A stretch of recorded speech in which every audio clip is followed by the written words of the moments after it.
Hi hello నమస్తే, welcome to our channel. ఈరోజు మనతో పాటు ఉన్నారు ప్రముఖ కార్డియాలజిస్ట్ అయిన డాక్టర్ రాజారాం రౌత్ గారు ఉన్నారు. వారితో మాట్లాడి మరికొన్ని విషయాలు తెలుసుకుందాం. సార్ నమస్తే. సార్ హార్ట్ అటాక్ అనేది ఎక్కువ ఏ వయసులో ఎక్కువ వస్తుంది, ఏ వయసు వరకు ఎక్కువ వస్తుంది, అలాగే దీనికి గల కారణాలు ఏంటి? Second question.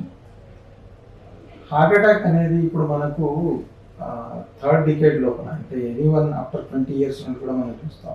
21 years వరకు కూడా మనం హార్ట్ అటాక్ చూసాము.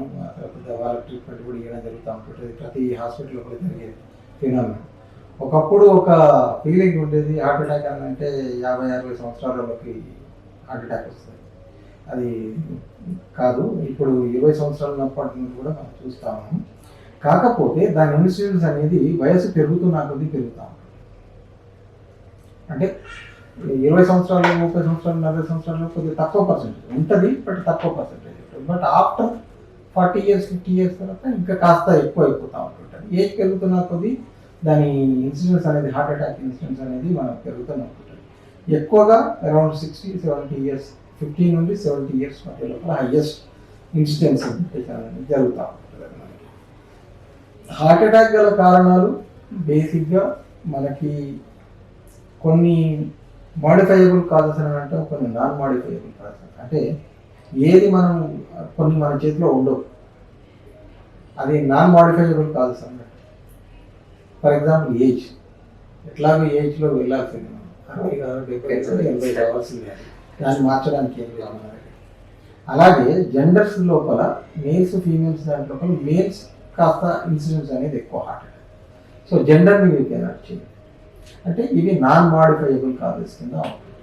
లేదా కొన్ని ఫ్యామిలీ హిస్టరీస్ ఉంటుంటాయి, అంటే వాళ్ళ కుటుంబంలో. ఇది చాలా ముఖ్యం ఎవరికైనా కూడా, వ్యూయర్స్ అందరికీ ముఖ్యంగా ఇది గుర్తుంచుకోవాలి. ఇంట్లో మన వాళ్ళకి, అంటే మన ఫస్ట్ జనరేషన్ మెంబర్స్ అన్నట్టు, చాలాసార్లు సెకండ్ జనరేషన్ ఉండద్దని కాదు, బట్ ఫస్ట్ జనరేషన్ వాళ్ళకి. అంటే ఫస్ట్ జనరేషన్ అంటే ఎవరు అంటాం? మన పేరెంట్స్, అంటే మన తల్లిదండ్రులు కానీ, లేదా డైరెక్ట్గా మన పిల్లలు కానీ. మళ్ళీ వైఫ్ దీంట్లోకి రాదు, ఫస్ట్ జనరేషన్ కింద రాదు, వాళ్ళు నాట్ రిలేటెడ్, మన జీన్స్ రిలేటెడ్. సపోజ్ ఈ ఫ్యామిలీ అంటే మా తల్లిదండ్రులు మా పిల్లలు అన్నది ఫస్ట్ జనరేషన్ కిందకి అయిపోతుంది.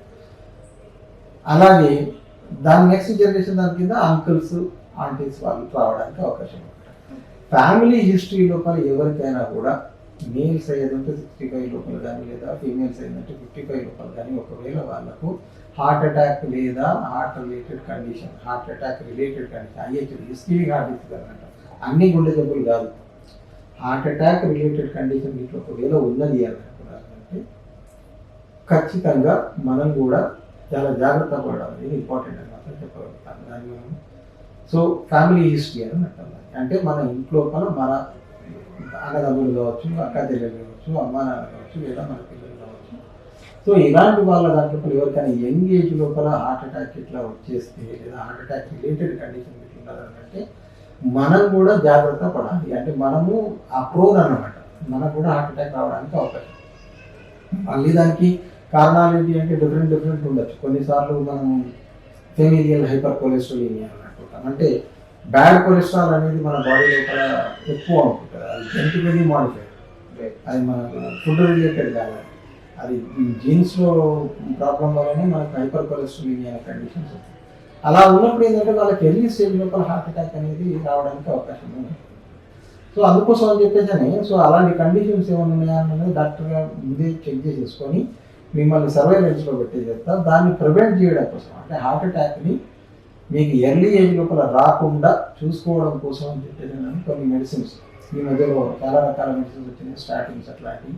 సో మీ లిపిడ్ ప్రొఫైల్స్ని రెగ్యులర్గా చెక్ చేసేసుకొని బ్యాడ్ కొలెస్ట్రాల్ ఇట్లా ఒకవేళ ఎక్కువ ఉన్నది అన్నట్టుంటే దాన్ని కంట్రోల్ చేయడానికి వాళ్ళు చాలా రకాల మెడిసిన్స్ వచ్చినాయి. అవన్నీ మెడిసిన్స్ వాళ్ళు మీకు ఇస్తా మీ హార్ట్ అటాక్ ఇన్సిడెన్స్ అనేది ప్రొలాంగ్ చేయడానికి అవకాశం అనేది ఉంటుంటుంది.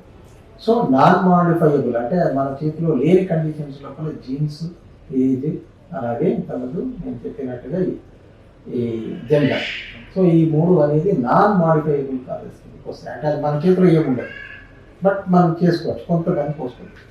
మాడిఫైయబుల్ కాజెస్ ఇది ముఖ్యంగా ఇంపార్టెంట్, ఇది మన చేతిలో ఉంటుంది. ఇది ఇప్పుడు ఈ హార్ట్ అటాక్ రావడానికి ఈ కారణాలు దాంట్లో ఏమున్నా కూడా మనం దాన్ని మాడిఫై చేసుకోవడం వల్ల ఈ హార్ట్ అటాక్ని చాలాసార్లు మనం దాన్ని పోస్ట్పోన్ చేయడమో లేకపోతే దాన్ని పూర్తిగా తగ్గించేసేయడమో చేసుకోవడానికి అవకాశం అనేది ఉంది.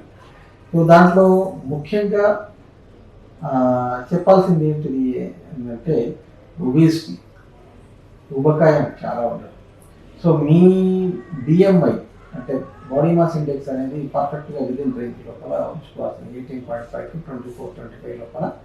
ఇండియన్స్ అయితే 23 వరకే చూస్తూ ఉన్నాం మనం. సో మీ బిఎంఐని కంట్రోల్లో పెట్టుకోవడం అనేది ఇంపార్టెంట్, అంటే ఊబకాయం లేకుండా చూసుకోవాలి. అట్లాగే ఈ స్మోకింగ్ ఒకటి తప్పనిసరిగా వదిలేయాల్సి ఉంటుంది, ఆల్కహాల్ ఒకటి అది మానేయాల్సి వస్తుంది. అట్లాగే మీ బ్లడ్ కొలెస్ట్రాల్ చెక్ చేసుకోండి, బ్యాడ్ కొలెస్ట్రాల్ లెవెల్స్, డిస్లిపిడీమియా అని చెప్పేసి అంటారు, అలాంటిది ఏమైనా ఉందా చెక్ చేసుకోవాలి. బీపీ ఉన్నది అని అంటే దాన్ని కంట్రోల్లో పెట్టుకోవాల్సి వస్తుంది. షుగర్ ఉన్నది అని అంటే దాన్ని పర్ఫెక్ట్గా కంట్రోల్లో పెట్టుకోవాల్సి వస్తుంది. అట్లాగే ఎక్కువ స్ట్రెస్ లేకుండా లైఫ్ని లీడ్ చేయడం అనేది మంచిది. స్ట్రెస్ కూడా చాలా ఇంపార్టెంట్ ఫ్యాక్టర్ మన హార్ట్ అటాక్ దాంట్లో కలెక్ట్ చేయడం లోపల. ఈ మధ్య లోపల ఈ టీవీలు ఈ సెల్ ఫోన్లు వచ్చేసిన తర్వాత నిద్ర శాతం అనేది తగ్గిపోతూ ఉంది. మీరు ఫ్రీ టైం ఉన్నా కూడా అది పెద్ద మొత్తంలో కూడా పూర్తిగా ఏదో మీరు ఆ ప్రొడక్టివ్ వర్క్ కోసం ఉపయోగిస్తున్నారని నేనైతే అనుకోవడం. చాలాసార్లు అందరూ వాట్సాప్, యూట్యూబ్ లేకపోతే ఇన్స్టాగ్రామ్ చూస్తా మొత్తం వాళ్ళ టైం అంతా రాత్రి అంతా టైం అంతా వేస్ట్ చేయడం జరుగుతుంది. దాని బదులుగా మీరు నిద్ర కోసం కూడా ఖచ్చితంగా ఒక 8 hours ఖచ్చితంగా మెయింటైన్ చేయడం. అట్లాగే ఫిజికల్ యాక్టివిటీ చాలా ఇంపార్టెంట్ అన్ని జబ్బులకి. మీకు physical activity, daily physical activity చేయడం వల్ల చాలా జబ్బుల నుండి మీరు రక్షణ పొందుతారు. అందులో కూడా హార్ట్ అటాక్ కూడా అవుతుంది. ఫిజికల్ యాక్టివిటీ అంటే ఇట్లా కనీసం ఒక వాకింగ్, జాగింగ్, స్కిప్పింగ్ ఏదన్నా కావచ్చు, చిన్న ఏదన్నా ఏ ఫిజికల్ యాక్టివిటీ అయినా కూడా తప్పైతే ఏం లేదు.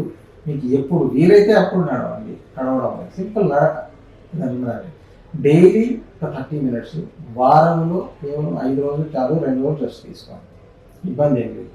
లేదా నాకు ఎట్ ఏ టైం 30 minutes కూడా నా దాంట్లో షెడ్యూల్లో తీయడం కష్టం అని అంటే ఓ పని చేయండి, 15 minutes మార్నింగ్ చేయండి, 15 minutes ఈవినింగ్ వాకింగ్ చేయండి, ఏదన్నా చేయండి. ఇంట్లో స్కిప్పింగ్ చేసేయండి, ఆ టైంలో బయట వీలు కాలేదు అనుకుంటే సైక్లింగ్ చేసేయండి, ట్రెక్కింగ్ చేసేయండి, ఏదన్నా దానిపైన. సో అలా చేసుకోవడం వల్ల ఫిజికల్ యాక్టివిటీ. సో ఇలాంటి కొన్ని యాక్టివిటీస్ మీరు చేసుకోవడం వల్ల చాలాసార్లు మీరు గుండె జబ్బు దాంట్లో నుండి రక్షణ పొందడానికి అవకాశం అని చెప్పేసి అనేది ఉంటుంది. అట్లాగే కొన్ని ఫుడ్ హ్యాబిట్స్ దాంట్లో కూడా రెడ్ మీట్ ఒకటి మానేయడానికి, ఫ్యాటీ డైట్స్ పూర్తిగా తగ్గించేయడానికి, వెజిటబుల్స్, ఫ్రూట్స్ కంపోనెంట్ మన ఫుడ్ లోపల పెంచుకోవడానికి. అట్లాగే సాల్ట్, ముఖ్యంగా సాల్ట్ బాగా తగ్గించేసేయాలి. Salt per day is only 5 grams is allowed. 5 grams అంతకంటే ఎక్కువ ఉండకూడదు మన దాంట్లో. షుగర్స్ ఎక్కువ లేకుండా చూసుకోవాలి. సో ఇలా దీన్ని తగ్గించుకోవడం వల్ల మనము హార్ట్ అటాక్ వచ్చే అవకాశాలని ఆల్మోస్ట్ మనం 80% తగ్గించుకోవచ్చు. సో అందుకోసం అని చెప్పేసి ఇది చాలా ఇంపార్టెంట్. లైఫ్ స్టైల్ మేనేజ్మెంట్ మన చేతిలో లేని పక్కన పెట్టండి, మన చేతిలో ఇవైతే ఉన్నాయిగా. మీరు షుగర్ కంట్రోల్ చేసుకోవచ్చు, లిపిడ్స్ కంట్రోల్ చేసుకోవచ్చు, వాకింగ్ చేసుకోవచ్చు, స్మోకింగ్ మానేయచ్చు, ఆల్కహాల్ మానేయచ్చు. ఇవన్నీ చేసుకోవడం ఇబ్బంది ఉంటుంది. ఇవి కారణాలు heart attack. Thank you so much sir.